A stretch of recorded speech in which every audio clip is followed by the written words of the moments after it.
മഴത്തുള്ളിയായി മംഗളം മൊഴിഞ്ഞ മാത്രയിൽ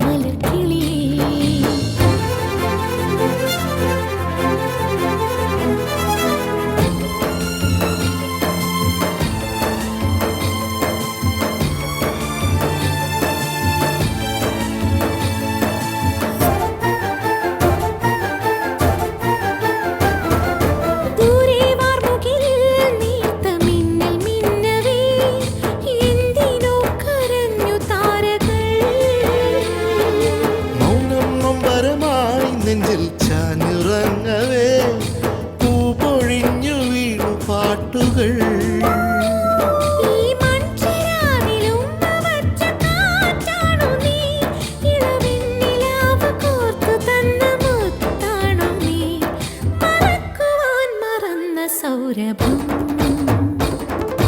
ആരാരോ തേടുന്നു അന്തിനിലാവളി അമ്മാനം മാനത്തെ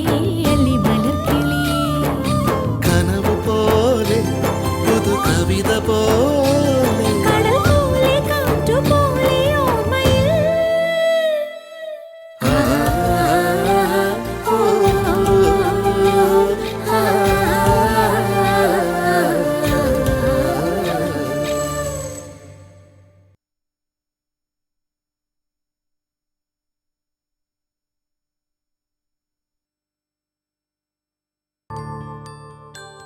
അല്ല ഇനിയിപ്പോ പൊന്നുമോക്ക് ചായ ഉണ്ടാക്കാൻ അറിയോ? മതി കളിയാക്കിയത്.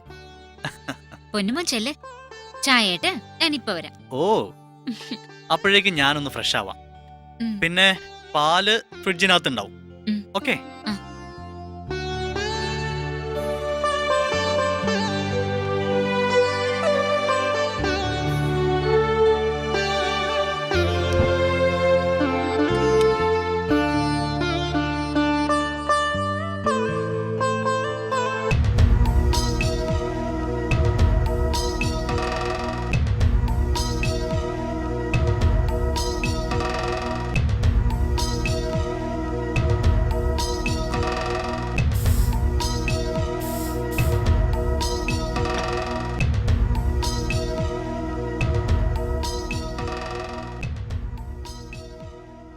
ഹലോ,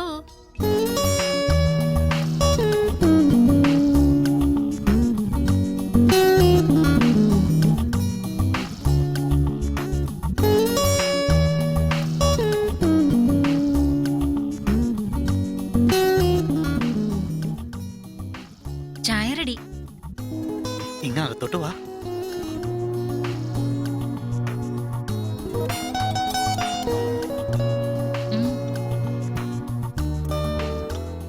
ഇരിക്കെ.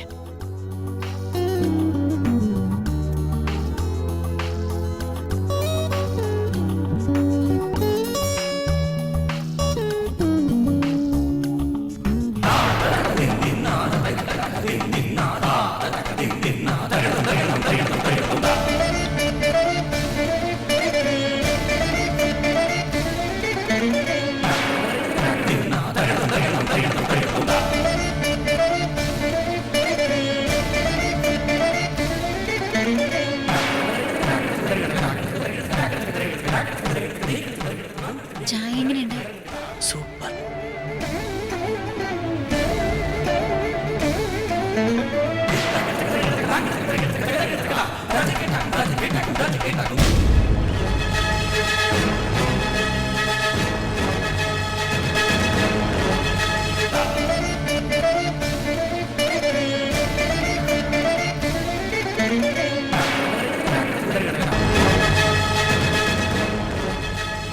ഗൗരി, ഗൗരി, അയ്യോ അമ്മ ചതിച്ചു. ഗൗരി, ഇനിയിപ്പോ എന്താ ചെയ്യാ? എനിക്കറിഞ്ഞൂടാ. നീ നീ ഇങ്ങോട്ട് വന്നേ. അത് ശരിയാവില്ല. അല്ലെങ്കിൽ അത് വേണ്ട. ശ്ശോ, നീ ഒരു കാര്യം ചെയ്യ്, മിണ്ടാതെ ഇവിടെ തന്നെ നിൽക്ക്. ഞാനൊന്ന് പോയി നോക്കട്ടെ.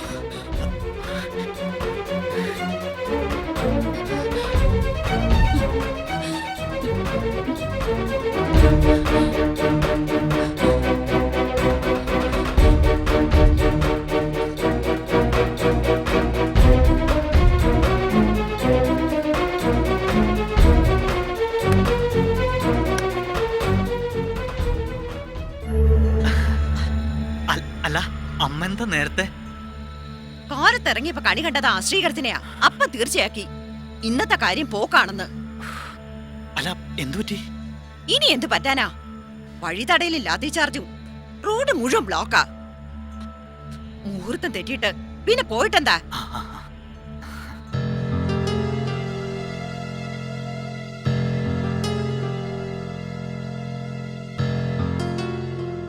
നീ ഇന്നെന്താ കോളേജിൽ പോയില്ലേ? പോയി. അവിടെ ചെന്നപ്പോ സ്ട്രൈക്ക്. പിന്നെ പെട്ടെന്ന് ഇങ്ങോട്ട് പോന്നു.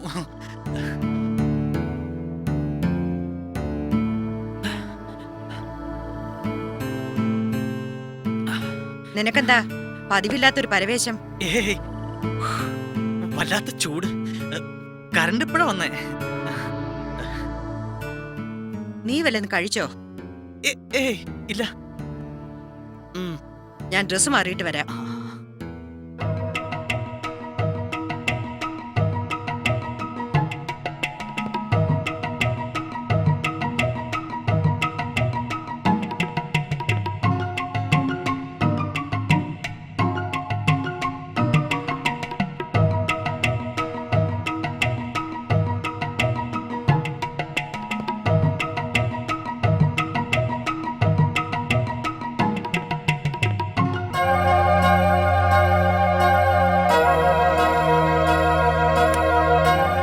നന്ദിനി, വാ.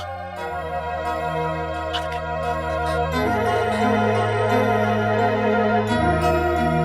വാ, പതുക്കെ, പതുക്കെ.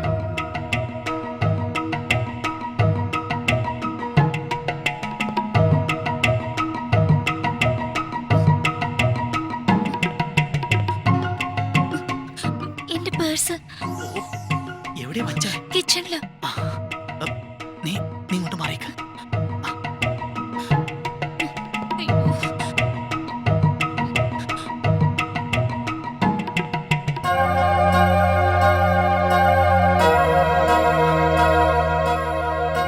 വാ. ജംഗ്ഷനിൽ വെയിറ്റ് ചെയ്താൽ മതി. ഞാൻ എന്തെങ്കിലും കള്ളം പറഞ്ഞു കൊണ്ടുവരാം. പോയിക്കോ, പോയിക്കോ. ഗൗരി, ആരാത്? അത് ആ ആടുകളിലെ സന്തോഷം. എന്തോ കള്ളത്തരം ഉണ്ടല്ലോ. ഏയ്, അവൻ സിനിമയ്ക്ക് വിളിച്ചതാ. ഞാൻ വന്നില്ലെന്ന് പറഞ്ഞു. പോയിക്കോളാൻ പറഞ്ഞു. നീ പുറത്തു പോയി എന്തെങ്കിലും കഴിക്കാൻ മേടിക്ക്. എനിക്കിനി ഒന്നും വയ്ക്കാൻ വയ്യ. ആ, ആ, ആ.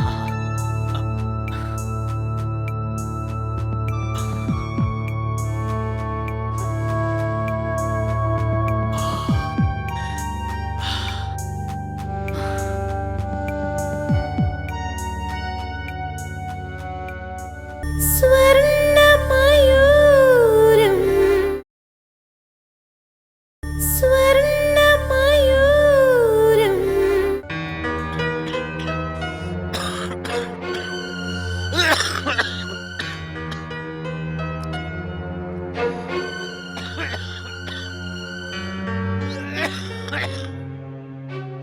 മുടിയാൻ നേരത്ത് ഇതിനകത്ത് കിടന്നിട്ട ഒടുക്കത്തെ ചുമ. വല്ല ക്ഷയരോഗ ആശുപത്രിയിലും കൊണ്ടുപോയി ഇടണം. അമ്മേ അച്ഛമ്മല്ലാതെ ചുമക്കിയ കിടന്ന് ചുമക്കട്ടെ, നിനക്കെന്താ? നീ മര്യാദയ്ക്ക് പഠിക്കാൻ നോക്ക്.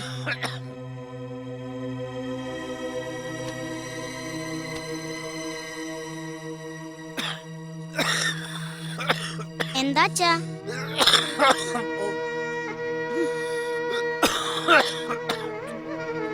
അച്ഛാ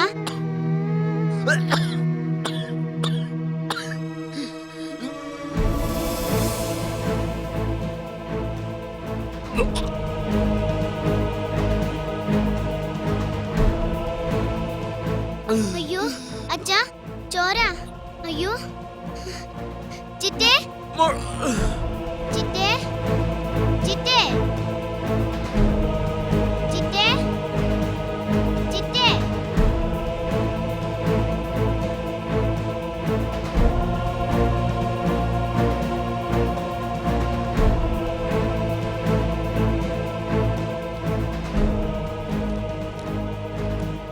ചിറ്റേ ദാ അച്ഛൻ ചോര ഛർദ്ദിക്കുന്നു.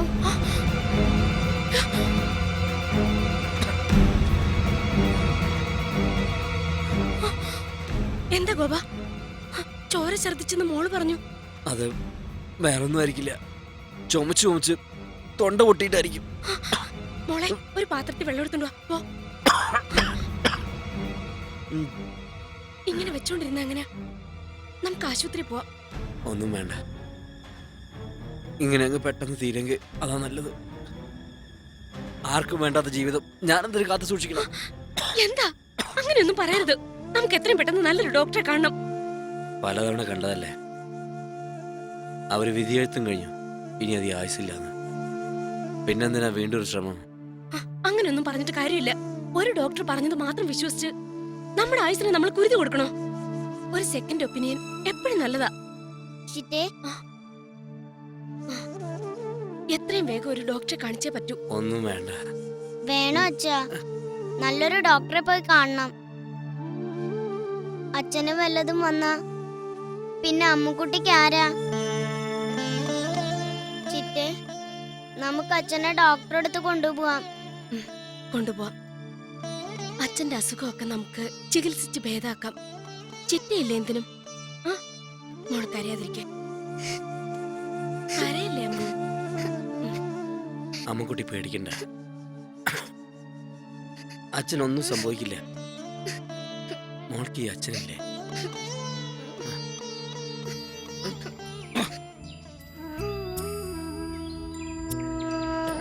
ഞാൻ വളരെ നിർബന്ധിച്ചിട്ടാ ഗോപൻ ഡോക്ടറെ കാണാൻ വന്നത് തന്നെ. അങ്ങനെ നിർബന്ധിച്ചു കൊണ്ടുവന്നിട്ട് പ്രതീക്ഷയ്ക്ക് ഒരു വകയുമില്ലെന്ന് ഡോക്ടറിൽ നിന്ന് കേൾക്കേണ്ടി വരുമ്പോഴുണ്ടാവുന്ന വിഷമം എനിക്ക് മനസ്സിലാവും മോളെ. പക്ഷേ വളരെ അപൂർവം എന്ന് പറഞ്ഞ ലക്ഷത്തിൽ 1-2 പേർ രക്ഷപ്പെട്ട കേസുകളും വൈദ്യശാസ്ത്രത്തിലുണ്ടെന്ന്. അത്രയ്ക്ക് ഭാഗ്യമുണ്ടാവോ ഗോപന്? അങ്ങനെ പ്രാർത്ഥിക്കാനല്ലേ മോളെ നമുക്ക് പറ്റൂ. അടങ്ങി ഒതുങ്ങി മാനം മര്യാദയ്ക്ക് ജീവിക്കുന്നവരെയാ ദൈവം ഇപ്പോൾ കൂടുതൽ പരീക്ഷിക്കുന്നു തോന്നുന്നു. ഗോപൻ ഇതെല്ലാം എങ്ങനെ സഹിക്കുന്നു എന്തോ. ഏത് നിമിഷവും മരണപ്പെട്ടു പോകുമെന്ന അറിവോടെ ജീവിക്കുമ്പോഴുള്ള ധർമ്മസങ്കടം. ഒരു നിമിഷമെങ്കിലും സമാധാനം കിട്ടുന്ന ഒരു അന്തരീക്ഷം വീട്ടിലുണ്ടോ? സ്നേഹത്തിന്റെ ഒരു കണികയെങ്കിലും കിട്ടാൻ ആഗ്രഹിക്കാത്ത മനുഷ്യരുണ്ടോ? എല്ലാം സ്വയം സഹിച്ച് ആ കുഞ്ഞിനെ ലാളിക്കുന്നത് കാണുമ്പോ എന്റെ നെഞ്ചി പിടയെങ്കിൽ. സ്വയം സഹിക്കാനും പിടിച്ചു നിൽക്കാനുമുള്ള ശക്തി ദൈവം കൊടുത്തല്ലോ, അത് തന്നെ മഹാപുണ്യം. സ്വന്തം ഭാര്യയ്ക്ക് ഇതുവരെ അയാളുടെ മനസ്സ് കാണാൻ കഴിഞ്ഞില്ലല്ലോ എന്നാ. ഭൂമിയിൽ ഏറ്റവും വലിയ തെറ്റ് ചെയ്ത മനുഷ്യനോടെന്ന പോലെയാ അവൾ ഇപ്പോഴും പെരുമാറുന്നത്. കാണുമ്പോ സഹിക്കില്ല. സ്വയം വേദനിക്കുന്നതിനേക്കാൾ സങ്കടം അങ്കിൾ മറ്റൊരാൾ വേദനിക്കുന്നത് കാണുമ്പോ. ശരിയാ മോളെ, പക്ഷേ നമ്മളൊക്കെ നിസ്സഹായരല്ലേ. നല്ല വാക്കുകൾ പറഞ്ഞ് ആശ്വസിപ്പിക്കുകയും സ്നേഹം കൊടുക്കുകയും ചെയ്യുക എന്നല്ലാതെ ഒരാളുടെ വിധി മാറ്റിയിടാൻ നമുക്ക് കഴിയില്ലല്ലോ.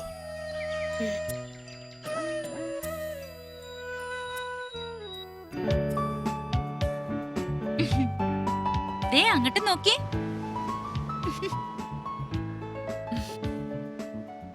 ഐസ്ക്രീം മാത്രമല്ല, അമ്മുക്കുട്ടിക്ക് എന്ത് വേണം അതെല്ലാം ആന്റി വാങ്ങിച്ചു തരും.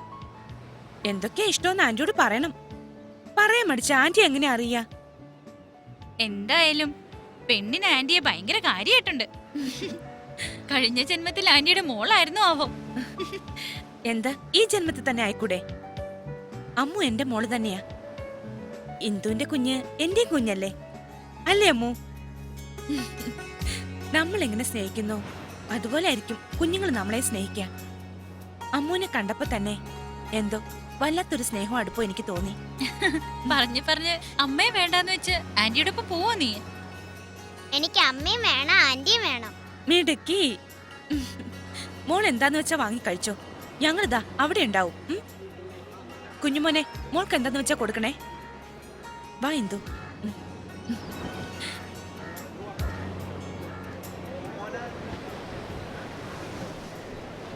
സ്വര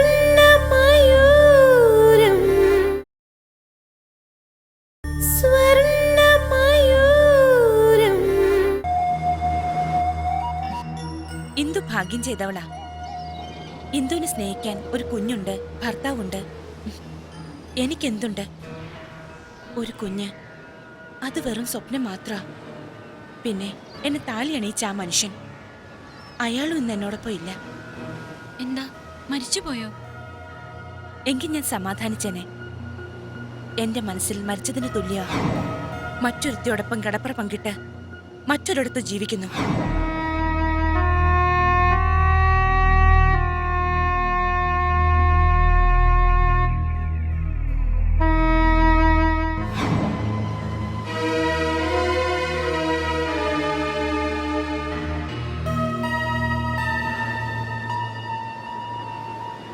എന്താ എന്റെ കഥ കേട്ട് കണ്ണു നിറഞ്ഞോ?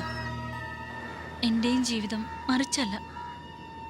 അപർണ പറഞ്ഞതുപോലെ ഗോപേട്ടനും ഉണ്ടായിരുന്നു മറ്റൊരു സ്ത്രീയുമായിട്ടുള്ള ബന്ധം.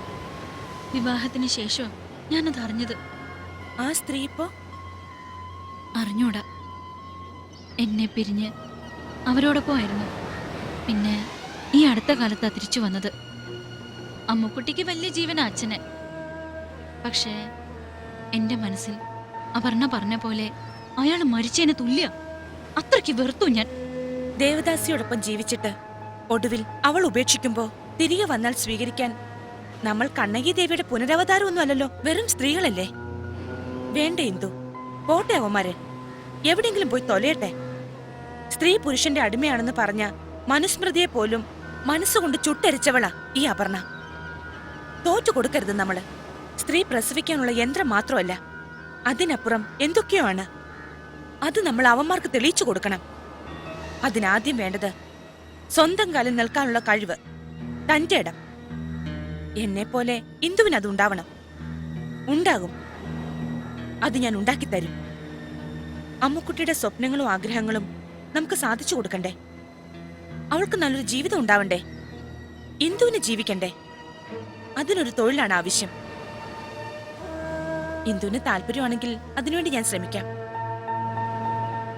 ഒരു സ്ത്രീ മറ്റൊരു സ്ത്രീയോട് പറയുന്ന വെറും പാഴ്വാക്കുകളല്ല. ഒരു സഹോദരി മറ്റൊരു സഹോദരിക്ക് നൽകുന്ന ആത്മാർത്ഥമായ വാഗ്ദാനമാണ്. ധൈര്യമായിട്ടിരിക്കെ, ഇന്ദുവിന് ഞാനുണ്ട്.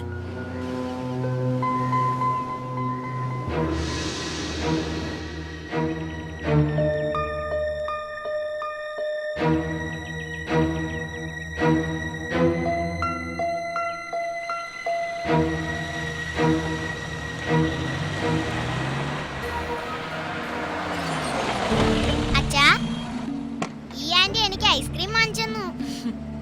അതിനച്ഛൻ വഴക്കൊന്നും പറയില്ല. മോളെ എന്റെ കുഞ്ഞല്ലേ. അപർണ ഇറങ്ങുന്നില്ലേ? ഇല്ല, ചെന്നിട്ട് കുറച്ച് കാര്യങ്ങളുണ്ട്. ഇവരെ കാത്തുനിന്ന് വിഷമിച്ചു അല്ലേ? എന്നാ ഞാൻ ഇന്ദു, എന്താ നിന്റെ ഭാവം? മനസ്സിലായില്ല. നിനക്കത് മനസ്സിലാവാത്തോണ്ടാ ചോദിക്കുന്നത്. ഊരും പേരും അറിയാത്തൊരു സ്ത്രീയോടൊപ്പം എന്തറിഞ്ഞിട്ടാ ഈ അടുപ്പം? കണ്ണി കണ്ടവരോടൊപ്പം എന്തിനായി കറക്കം? തീർന്നോ ചോദ്യങ്ങള്? ആ സ്ത്രീ ആരായാലും നിങ്ങൾക്കെന്താ? പിന്നെ ഇതൊക്കെ അന്വേഷിക്കാൻ നിങ്ങൾക്കെന്താ അവകാശം? ഈ ഒരു താലിച്ചരടിന്റെ പിൻബലത്തിലാണെങ്കിൽ അതിന് വേണ്ട. ഇതിപ്പോ എനിക്ക് വെറും അലങ്കാരം മാത്രമാ. അതും വലിച്ചെറിയും വല്ലാതെ ഭരിക്കാൻ വന്ന.